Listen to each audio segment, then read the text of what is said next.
Today we're going to talk to someone who knows a little bit about this very fascinating aspect of businesses.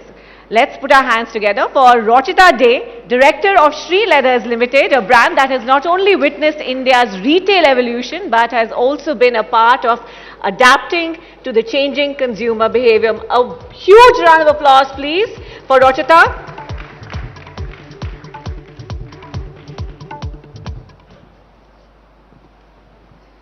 So good to be speaking to you, Rochita, and welcome once again to Ideas of India. I think सबसे पहले we would love to understand the history of this company that originated in West Bengal और करीब 30 साल से ज़्यादा हो गए हैं that the company has been serving Kolkata and I believe many other cities in India as well. Right. So we started in 1986 when my father first came to Kolkata from a small store in Lindsay Street of 100 square foot only. Today that store is continuing to be our flagship store and it is more than 40,000 square feet big. It is, we have the world record, thank you so much. We have the world record of being the largest single brand footwear store. In more ways than one, that store has been breaking records for us. The industry average inventory turnover is 202 days. The Lindsay Street store turns over their inventory every 28 days. Wonderful. That is a huge feat. Yes. So we have almost 50 stores in 10 states of India and hopefully with the blessings of everybody we'll continue to grow strength to strength. जब इस company की शुरुआत हुई थी आपके पहले store से I believe it was in Lindsay street in Kolkata affordability and you know products for the common man were the focus पर तब से लेकर अब तक थोड़ा प्रीमियम प्रोडक्ट जो है वो भी लोगों को ऑफर किया जा रहा है did you see a difference in what the consumer wanted before you introduce the premium products So my brand Shri Leathers, which is the brand started by my father, continues to focus on durability and affordability.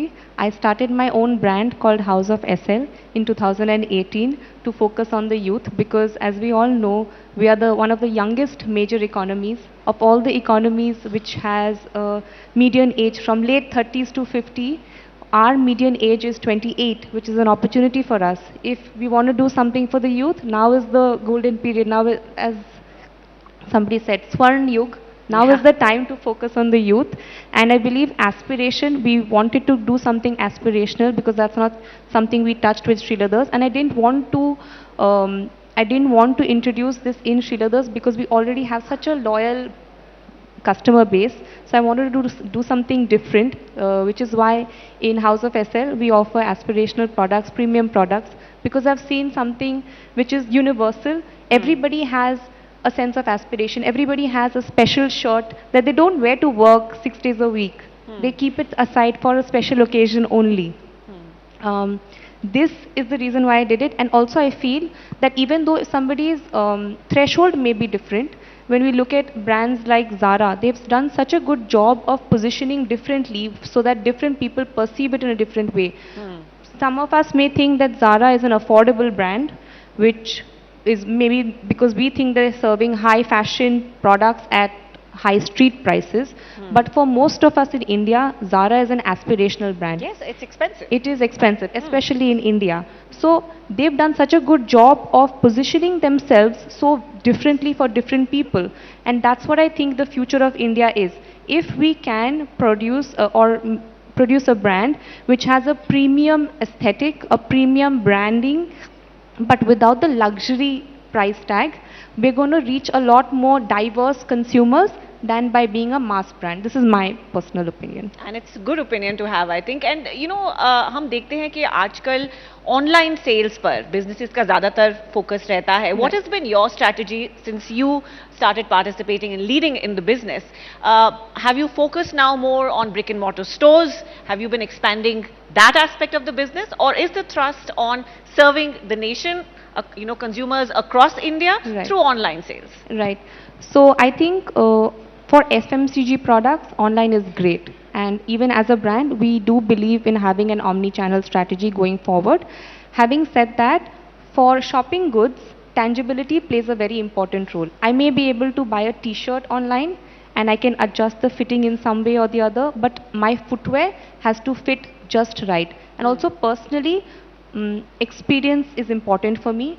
For me, shopping is a form of entertainment. So I would like to go to a store, try out different shoes, and then decide what style I like. But if somebody does prefer convenience, we also do sell online. But it's also very important to know that it is a lot easier to build loyal consumers if we have an offline store. Online, it's a lot more difficult to convince a customer that, you know, we are a brand, we are here to serve you. That is, I think, something that's missing. But other than that, yeah, I think it's important to have an omni-channel strategy. कई लोगों की सोच ये भी हो सकती है कि अगर ब्रिक एंड मॉर्टर स्टोर्स हैं, फिजिकल स्टोर्स हैं, तो जो कैपिटल रिक्वायरमेंट है वो काफी बढ़ जाती है, and online sales is perhaps some of the easier ways to sell. So just your thoughts on that. Yes. So a lot of people think buying online is easy, but how many times have you bought online and it's not what you thought it was? There is a very popular meme, what I booked and what was delivered. There's a reason for that. So if you're doing it for convenience, it ends up being even more inconvenient for you to go back and you have to change it. Brick and mortar stores, yes, if you're going to start off, it may be an expensive endeavor. But having said that, the service we can provide from our brick and mortar stores, because if I had my own logistics company, yes, maybe I would be able to feel more competent in terms of delivering to our customers. But having said that, for now, I think it's important to have an online store presence for shopping goods, but it can never take away the experience of shopping in person. You are a second generation entrepreneur, right? What are some of the things that you've inherited from your father's leadership style, and what are some of the new things that you've introduced to him? So one of the basic differences is that when my father started off, he had nothing to lose. If he made a mistake, so what will he lose? But I am very cautious of making a mistake. That's why I started House of SL, for all my experiments, for everything I'm thinking that's new in the business. My job is to make sure that the business stays relevant, evolves over time, but at the same time it stays true to its core values. Having said that, our styles are very different. In the past, if my father had to open a new store, say in some district, he would actually literally have to go and build it. Like even today, if we sit for these meetings, he knows cement ratio makes, how deep the foundation has to be, the wiring. I don't have that kind of knowledge. If I have to start a new store, I sit in my office with my team, and then based on the microeconomics of the district, I decide the financial viability of the project. So styles are very different, but we make it work. We exchange between each other and meet a mid-ground. So I love asking, legacy entrepreneurs कि जब differences आते हैं, क्योंकि भारत में legacy businesses हैं, we see second, third, fourth generation entrepreneurs. जब conflict आते हैं between the new generation and the older generation, what is your approach to resolving them? So I'm a completely non-confrontational person. So after a particular point, I will not say anything, and then once the meeting is over, I will call the respected person and I'll have my last word. So I don't do it in front of him. If I have to do something after the meeting, I was like, okay, yes, yes, yes. And then after the meeting is over, I call the person. I was like, this is what I actually want. Please make it sure that this is how the deliverables are placed. Right. So, the panel before you, we were discussing manufacturing, and you manufacture your own products. How has that journey been for you? And since you got into the business, are there changes that you've brought to that aspect of the business as well? So, we are primarily a trading brand. We don't manufacture ourselves. Okay. We work with a lot of vendors make our products in India, but we do have a very close relationship with them. Which is something that I would have come to towards the end, but I'll just say it, if we are the world's largest democracy, if we support our manufacturers by supporting Indian brands who make in India, I think we can be the industrial superpower in the next 10 years. I think that if we want our factories to be competing with those in the global markets, we need to have smart factories, we need to have predictive maintenance, we need to have automated processes, we need to have real-time monitoring, and these investments are very, very expensive. So in whatever way, if we can support Indian brands, that would be great. Yes, absolutely, and Indian consumers do want Indian brands to scale as well. You're someone who has taken up marketing the Right. company very, very well. Right. What are some of the success stories that you can share with us when it comes to marketing the brand? So, marketing for Shri is very, very easy. We believe in being 100% transparent and authentic. We don't go out of the way to prove anything. If you see, the most popular way we market our brand is, instead of advertising, so we have a very famous, Shri is known for, oh wow. So Shri I didn't know you had this visual. So Shri is known for Durga Puja. So this is one of the visuals that I'm referring to. You will see it's packed. This is one of the time when we have more than 30,000 people in the store, in our Lindsay Street store. We have more than 5,000 SKUs in the store. So the only marketing, bare bones marketing that we do is, we release ads in the newspaper 3 months in advance, because Okay. people are always flocking to the store towards the end of the month, like the month before the festival season. We advertise so that people start coming in earlier. So we release these catalogs. We've not had any celebrity brand ambassador or anything. We just have the product, the price, and the code. People mark these catalogs actually on ABP's newspaper only. You'll see people mark these catalogs, and then they stand in queues, so that by the time they're in the store, they'll be in and out. It still takes some time, but they want to make sure they expedite that process. So So this is fascinating to learn, क्योंकि ये queues हम usually देखते हैं कि Apple के store के बाहर लग रही है when a new phone or a watch is being released. Yes. But it's lovely to hear that happens outside Shri Leather stores as well. yes, even today. So it's a part of tradition. Most families, when I hear stories from them, so another thing that we do is, instead of we don't have ambassadors, our customers are our brand ambassadors. They share stories. And I've always heard the story, I used to come here as a child with my parents, and now I've brought my daughter or son to the store. I also want to understand from you, Rochita, we talk about women in business and women leading businesses. Right. Has it been any different for you? Do you feel that because you're a female entrepreneur, people's reactions to you are different? So I think gender stereotypes are assigned to us from a very young age. I have a brother who's 8 years younger to me. If a relative gave him a toy car, I would be given a kitchen set.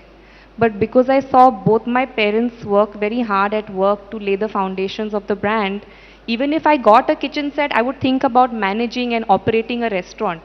That is very important. We may not be able to, change the society, but we can change the narrative at home, and we can instill confidence in our daughters.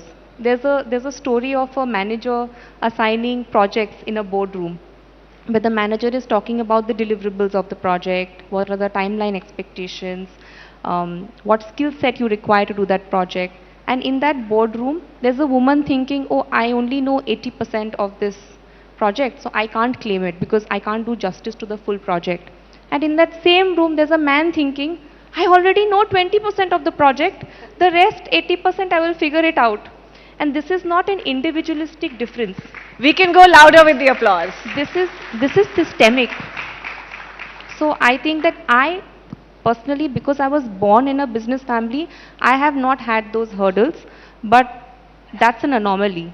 I have met a lot of women entrepreneurs who've had to face a lot more resistance than their male counterparts, and that is the reality. Are there female entrepreneurs who have inspired you, who have been your icons? I think every female entrepreneur who's starting off is my icon, because the start is the most difficult. Once you reach a certain stage, it gets easier with time. To anybody who's trying to be a female entrepreneur today and is not being able to find her break, I wish you all the best, because you're going to need it and you're going to have to fight harder to prove your point, but I hope you make it. Okay. I think the claps are saying more than I need to. One final question to you. We are sitting on the ideas of India stage, so I have to ask you, as a woman leader running a business, what is your idea of India? My idea of India is that by 2027, we're going to have the largest workforce in the world. I hope we are all prepared with our infrastructure to be able to use that. We are going to have a steady supply of labor, of services, of all the other major economies. Our population is going to be more adaptable to learning new technologies. And the people in this room, the people who are the the people who can make the changes in the world, it's our responsibility to build that infrastructure, to give that opportunity, not only in major cities, but also for rural and marginalized communities, so that everybody has that opportunity to change India. If we all work together, will we see the idea of India be successful. Wonderful. It's been so nice learning about you, your company, and what you plan to do with it. We wish you the very, very best for the future. Thank you so much, Rochita. Thank you. I'm really humbled that I'm here with the upper echelons of the... Please do stay on stage as I invite Rupali Fernandez to join us and present Rochita with a memento from the ABP network.